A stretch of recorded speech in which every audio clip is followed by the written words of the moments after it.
What's up, everyone? We're back for another episode of Locked On Bucks, and we have to unlock the Jae Crowder conversation once again. The reports are that the Bucks are once again interested in Jae Crowder and a potential trade. So we're going to break that down. We're also going to talk about some of the role players, the reserve players for the Bucks. It's a different rotation at the moment, but who's looked good to start the season? And then Justin has some answers about our broadcast discussion from yesterday. So we're going to get into that as well, and probably some other stuff. Let's get started. You are Locked On Bucks, your daily Milwaukee Bucks podcast, part of the Locked On Podcast Network, your team every day. Welcome to Locked On Bucks. My name's Kane Pittman. You can see and hear me on this show Monday to Friday, and also find my other stuff over at ESPN. And from the Bucks Radio Network, which we will get to, has found a new home inside Fiserv Forum. It's Justin Garcia, who has one home game under his belt. The Bucks are undefeated at home. Make sure you listen to the Bucks Radio broadcast to listen to Justin throughout the season. And we thank you for making Locked On Bucks your first listen or first watch of every day as well. I've been bringing it up more and more. But if you're not subscribed, whether it's the audio platform or the YouTube especially, jump on board. I think we're up to about 4.3K subscriptions on YouTube. We want to get to 5 and beyond. It's a battle in the Locked On Network. And currently, there's some other teams that are well ahead of us. We don't care about small markets here, but we want to beat them all.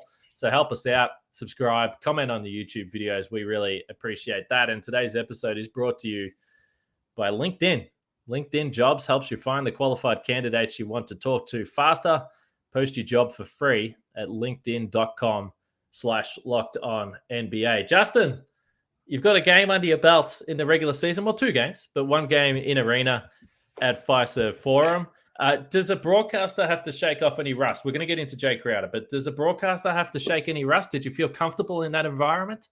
Well, it was actually a new experience for me because we still don't have a permanent analyst as of yet. So the game was me making my analyst debut and me and Dave Kane. So there was a lot of rust in that regard and trying to slide from one chair to the next. So that was quite an experience. Oh, that's awesome. We'll get into that a little bit later because that's really fun. And I've said this before, but if I'm cruising around at home here and something else is on or I can't watch the games, I chuck on the local broadcast there on League Pass, and it's pretty handy. And it's nice to hear Dave and yourself and eventually whoever it is. Maybe you'll just take the full-time role. But listen to the audio broadcast if you can.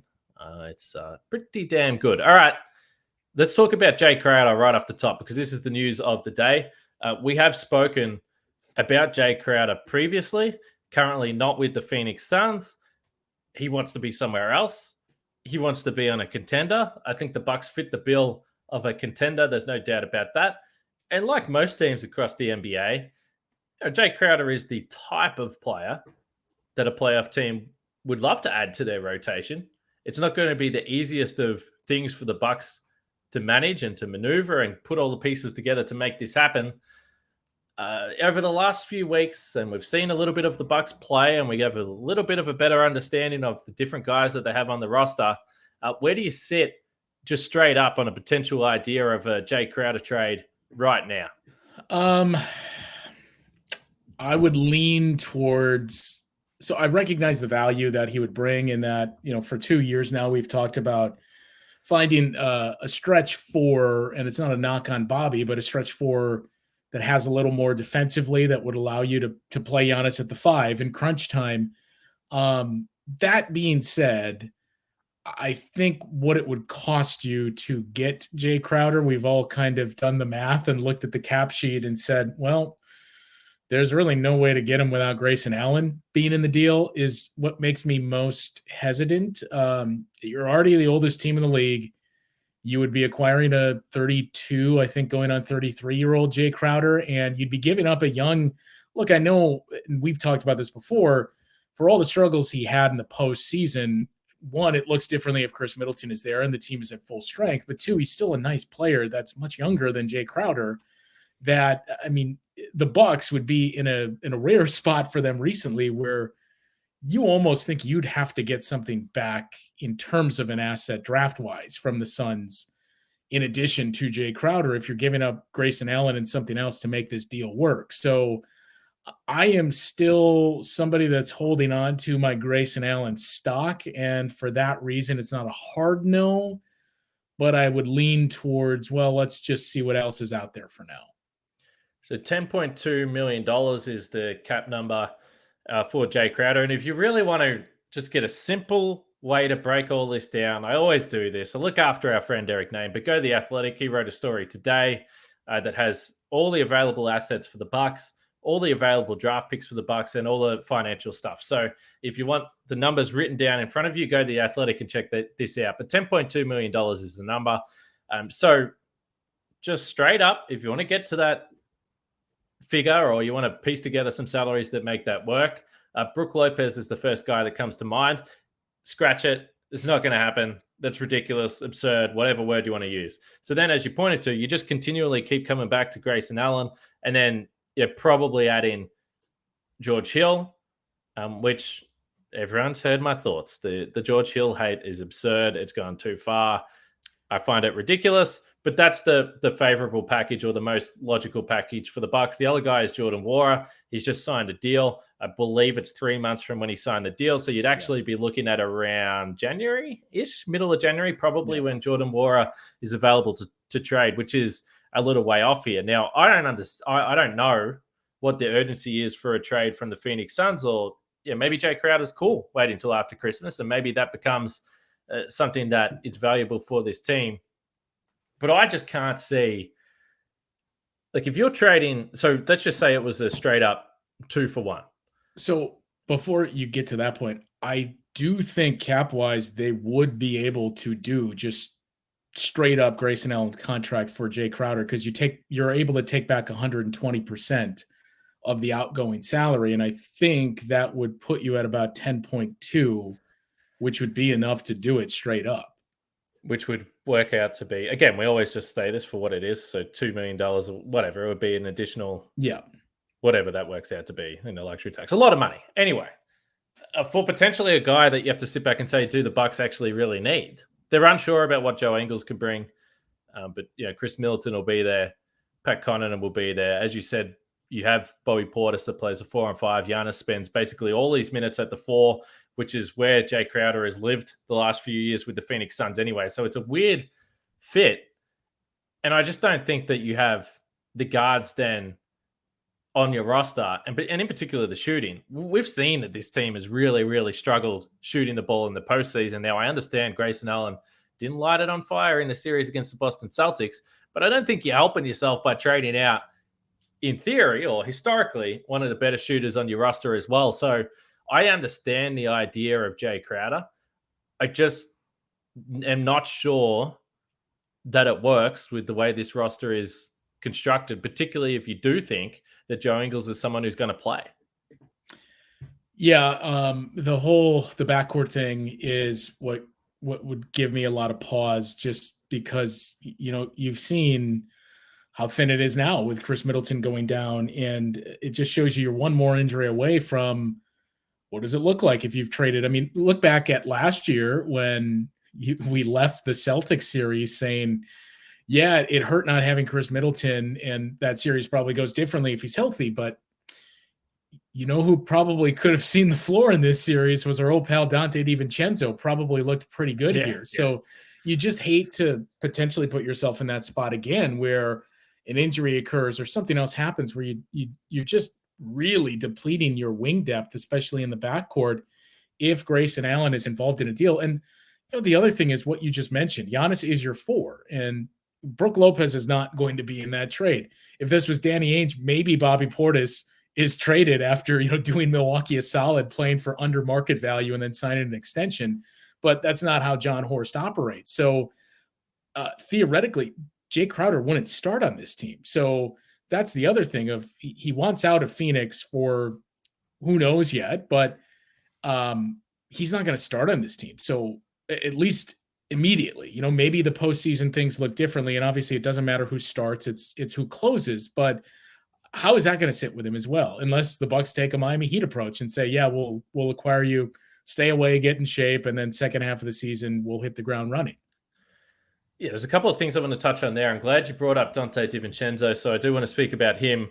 And he was a guy that was looking for a new role. And if you are someone out there that's looking to hire people for a new role, then our friends at LinkedIn are exactly where you need to go. These days, every new potential hire can feel like a high stakes wager for your small business. You want to be 100% certain that you have access to the best qualified candidates available. That's why you have to check out LinkedIn Jobs. LinkedIn Jobs helps you find the right people for your team faster and for free. So all you have to do is add your job and the purple hashtag hiring frame to your LinkedIn profile. We've all seen that before if you've been on LinkedIn, to spread the word that you're hiring. There's simple tools like screening questions, which make it easy to focus on candidates with just the right skills and experience, so you can quickly prioritize who you'd like to interview and hire. It's why small businesses rate LinkedIn Jobs #1 in delivering quality hires versus leading competitors. LinkedIn Jobs helps you find the qualified candidates you want to talk to faster. Post your job for free at linkedin.com/lockedonnba. That's linkedin.com/lockedonnba to post your job for free. Terms and conditions apply there. I also want to talk about game to game. So after you're done making Locked On Bucks your first listen of every day, every moment, every top performance, every result, Locked On Game to Game covers every game from across the NBA with local analysis that only Locked On can deliver. Follow Game to Game on Locked On NBA, available on the Odyssey app, YouTube, or wherever you get your podcasts. And I've been listening to Game. I've also been following every game across the league. And, you know, it feels like the Bucks are never going to play again, Justin, with this 3 days off to start the regular season. But Denver currently beating Portland. I could be about to jinx it, but if the Denver Nuggets beat Portland, the Bucks are the last remaining undefeated team in the NBA.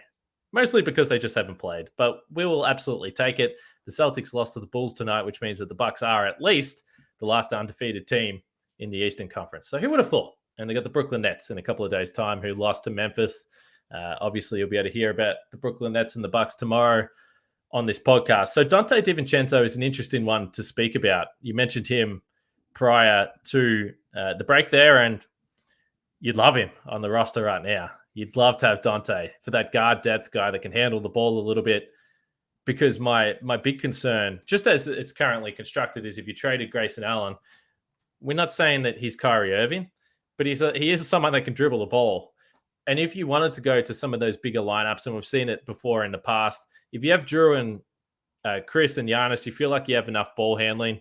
But those other guys, Jae Crowder, you don't really want him dribbling the ball. You don't want Pat Connaughton, for the most part, can put it down a little bit, but he's not really running the offense. And that's why I think there's upside to Joe Ingles. Potentially being in this team as someone that can run pick and roll and can create different opportunities, is a really good facilitator. And so I think the balance of the roster feels better with Grayson Allen there as an option. Doesn't necessarily have to be out there in a closing lineup. And maybe in a perfect world, he's not. But having him as an option, I think is more important to this team right now.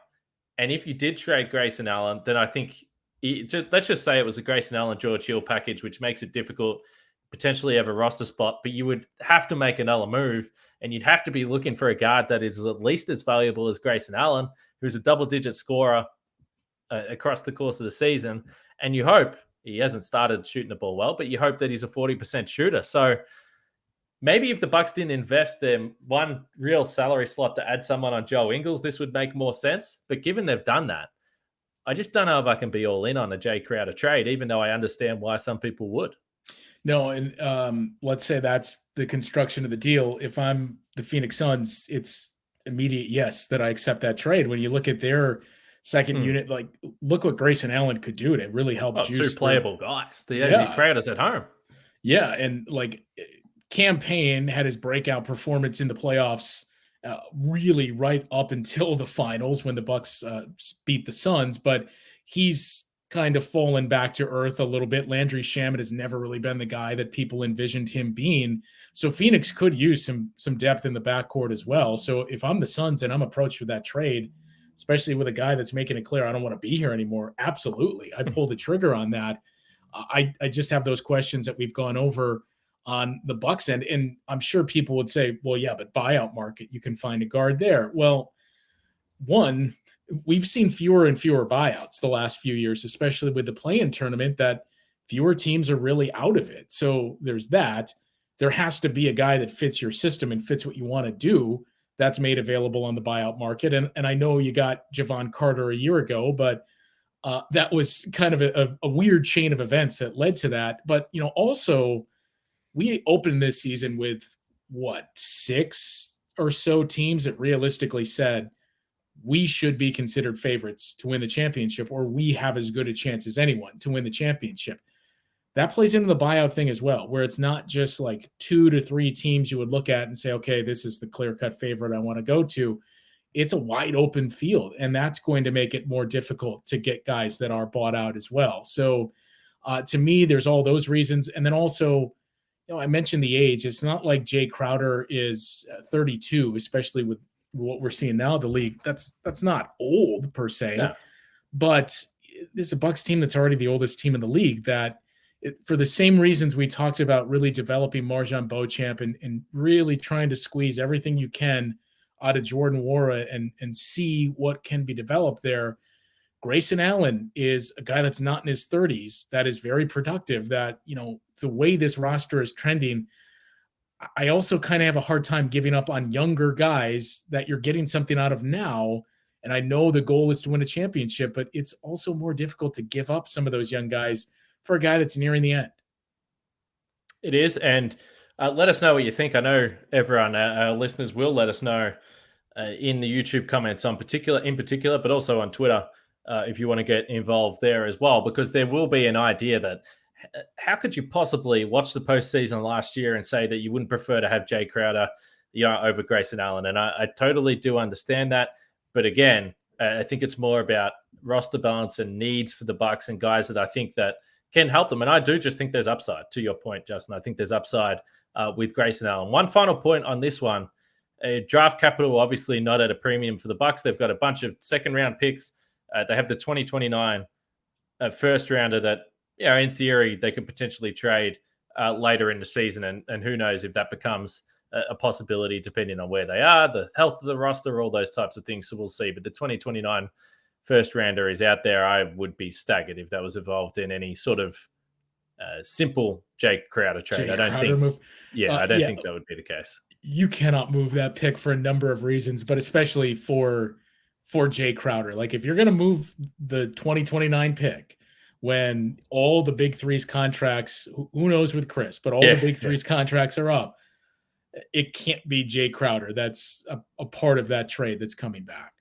Eric Gordon is at least an interesting name, and we looked up the contract before we jumped on the pod. I think it's around 19 million. I think you said, Justin, there. So, trading for him would be really, really difficult. And I imagine that there's going to be teams that are interested in him, and they probably have more means to be able to create a trade package. But if he did somehow become a potential buyout guy later in the season, to your point, that's where Milwaukee potentially becomes a really attractive destination for a guard that can shoot, because you look at Milwaukee and say, okay, this team actually can really, really add me, and I can play a prominent role in a postseason team. And clearly that hasn't been the case for Eric Gordon over the last couple of seasons. Let's talk about the bench players next, or the rotation for the Bucks. So I'm being honest here. I'm stealing your content, Justin. And I'm not going to be shy about it. You put up a poll, but I thought it was interesting on Twitter, and it was basically asking who's been the best reserve player over the opening week. And it's only been 2 games, and one of those games was Houston, which was not very competitive. So, whatever. Read into it what you will. But if you had to answer your own question, and the guys that you gave as a possibility in your poll, Bobby Portis, Wesley Matthews, George Hill, Jordan Nwora, where do you sit? So it's tough because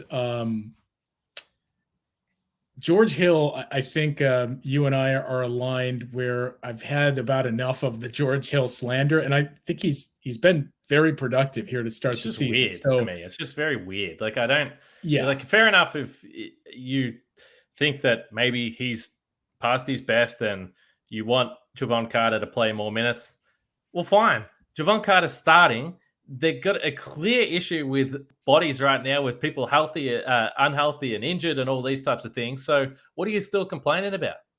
Like, it's just weird. And look, to be clear, he is past his best, but Yes. how he looked last year, I mean, it at the time seemed like is there something we don't know about here? And then as we learned in media day, there was. So I'm not saying that George Hill is going to be the version he was in 2019, but I think he's going to be closer to that than he will be closer to what we saw a year ago. So just seeing him hitting shots and giving you productive minutes was good, and I included his name for that. I mean, Jordan Nwora, we've seen get usage here through the first two games, and when you look at the bench, that was really the thing. Is these are the four guys that have really given you any type of real minutes or production to open up the season. So to me, the big ones obviously are Bobby Portis and Wes. Bobby had a double-double against the Sixers and a near double-double against the Rockets. Wes with the game-winning shot against the Sixers, and you didn't really need him to play against the Rockets. It's interesting that most of the poll responses have gone towards Wesley Matthews, and I would probably lean towards that just for that shot against the Sixers as well. I mean, Bobby Portis, for the numbers that you look at, I think it's 12 points and 9 rebounds or so that he's averaging, and the double-double against Philly. He still hasn't really, kind of similar to Giannis. We didn't really see Bobby taking over or really going out there getting his shots and taking over offensively in either of those two games. So I feel like we haven't really seen Bobby Portis quite yet. So for that reason and that shot against the Sixers, I would say Wesley Matthews. Yeah, if you're talking about the most influential moments in the game that was totally up for grabs, it was Wesley Matthews for not only the three, but the offensive rebound earlier, getting the ball to Grayson Allen, really just being involved in everything. I think he was the guy that tipped the ball to Grayson Allen for the final rebound as well. So, yeah, both of those guys were everywhere in that last 2 or 3 minutes against Philadelphia. So I certainly understand why Wesley Matthews gets the vote. But I do want to say, Bobby Portis, you mentioned what he's putting up, essentially a 12-point, 10 rebound, double-double. And this is just what he does. Yeah. And he doesn't necessarily, like, he will have the odd game where he scores 20-plus points and shoots the ball really well from three. But he's just a double-double guy. He's going to get you double-digit scoring every single night. And that's why we always say it about Giannis, but I'm throwing it out there. Don't take Bobby Portis for granted at this point, what he's been able to become for this team. And that's why I remember when Portis signed the contract and the 448 or roughly whatever it was, around the $12 million per year on average. I just think it's a bargain. I think it's a bargain for a guy that everyone loves in the locker room, for a guy that you know exactly what you're going to get every night, can play a little bit of the 4, can play a bit of the 5. If Brook Lopez is out for a night or you want to rest him on a back-to-back, Bobby Portis can just slip in and start and play well next to Giannis. So, yeah, I think, just for the purpose of this discussion, Wesley Matthews had the big moments, but just in a more overall conversation, Bobby Portis is still going to be a bargain contract for the next few years. He actually has got better every year as well, so who knows what he's able to do. But to put up double-digit scoring in that 20 minutes per game range, last year he was up to sort of 27, 28 because he started a lot more. But just his per-minute production continues to be great, and he's just so reliable. Well, and, to me, the other big thing, so Bobby just barely missed the double-double against the Rockets. I think he had 8 rebounds. But for a team that was down Chris Middleton and Pat Connaughton, so Pat Connaughton, a big piece of the bench that's gone. Chris Middleton gone means somebody moves into the starting lineup. So Javon Carter slides in there for all of that. And how much of an issue the Bucks bench and specifically offensive production from the bench was a year ago. Yeah. You look at what they did the first 2 nights here, outscoring the Sixers 29-13 in bench points and 42-32 outscoring the Rockets. So you don't expect that on a nightly basis, especially being down as they are now, but that was very surprising to see. Yeah, and that does come back to, certainly at this point, and you think eventually, Javon will go back to the bench, but I think most people like his ability to provide some shooting, and some scoring for the second unit. But that's why, I mean, Frank's been harping on it. Last year, George Hill just really didn't look like someone that wanted to shoot or score at all. And maybe that was the health stuff. But even if you get 6 to 8 points from him in this stretch where the Bucks are down a few guys, or down a few key guys, then it all really matters. So far, the contributions have been good. We'll see what they can do against Brooklyn in a couple of nights' time. All right, before we wrap this up, where is the radio team sitting and where is the TV team sitting? I mentioned this on yesterday's podcast. We broke down the Rockets game. If you missed it, go back and check it out. But I said, Marcus mentioned it. The TV broadcast no longer courtside. Where are they? Yeah, now they get to experience our life. So the TV broadcast kicked us out of our home. So they have taken over the radio booth, which... So you're in a rivalry with Marcus? Is that what you're saying? Well, he's going to win that every single time, and Lisa. So they are in our old spot. So it's right outside of section 107 in that like actual booth that's been constructed.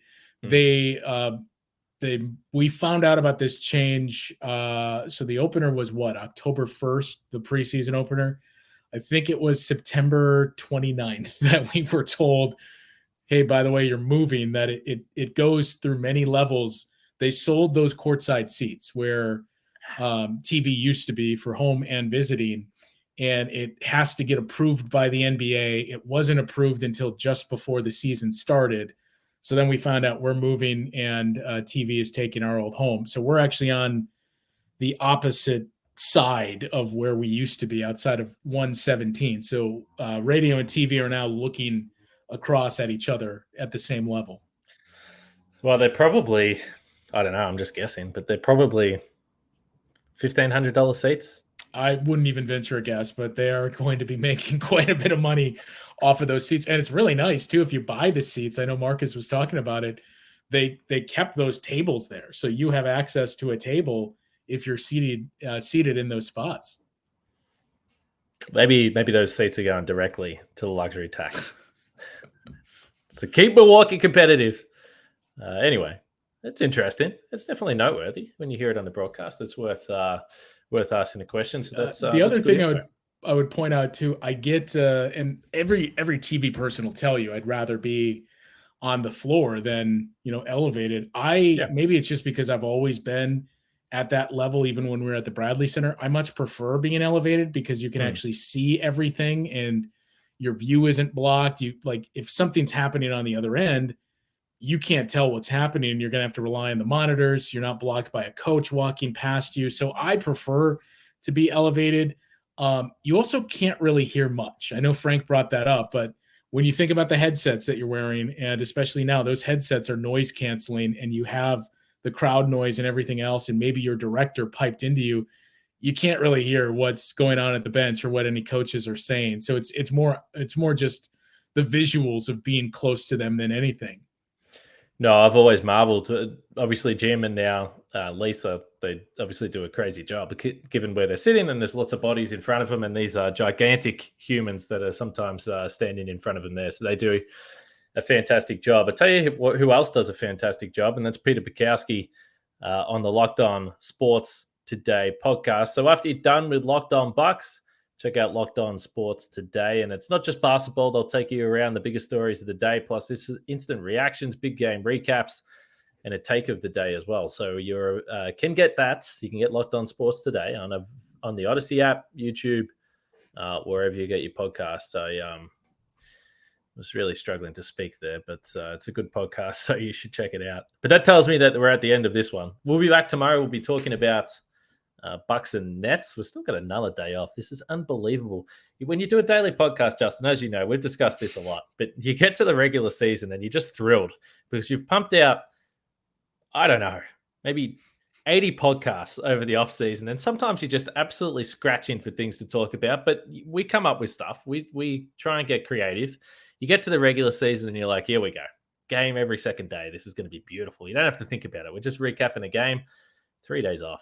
It's unbelievable.